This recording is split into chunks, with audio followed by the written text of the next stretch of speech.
Kung po, Ay, kung isa lang. nagkabakay ba pa magpakilala kayo? Si Makabimbing Mamundas. Barang, Barangay Captain ng Talapas. Dati Muntal Maguindang. kayo, madam? Assalamualaikum. Ako po si Noria Amilin, Barangay Treasurer po ng Barangay Talapas. Pwede mo kami mag-story ka sa amin dito sa barangay nyo. Paano kayo nabubuhay dito? Pati ano yung mga tulong na ginagawa nyo sa mga constituents nyo? Sa ma'am, sa pamumuhay namin dito, nagpasag kami. Pero kung ganito, may baha, naubos yung masakanan na ng baha. Mga ilang hektarya ang taniman nyo na uubos? Sa akin, saya sa kalahati. More on rice, corn ang nasisira? Rice yun. So, ang buong barangay nyo po is ang tanim is rice and corn? Rice and corn. Oo. So, may irrigation po ba dito sa inyo? Wala? Wala ma'am. Kung yung ulan lang, yung irrigation, wala.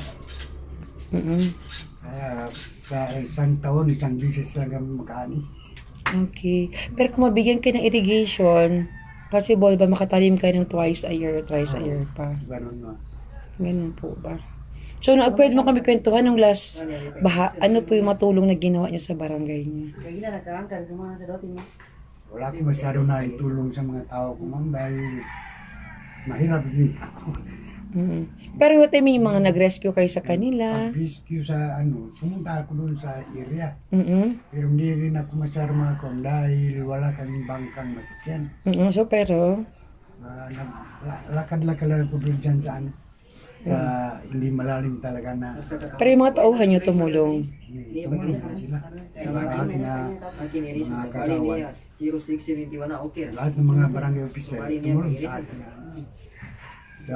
Nandun naman sa sityo namin, disaster ang naka-ano sa kanila doon kasi mayroon silang parang pambot na yung may makina.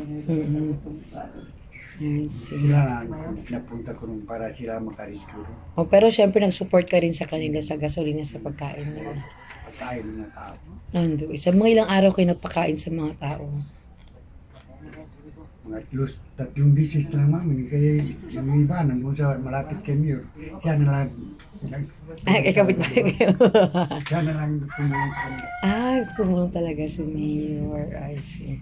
May dagdag kayo, madam? Yun naman po yung sa sagot ni Kapor, kwento niya about sa pagbaha po. Okay. Papa Kap, meron kayong gustong iparating sa barm? Or gustong sabihin sa kanila or hingin na tulong? Maraming salamat sa tulong nila sa mamamayan ng Barangay Talapas.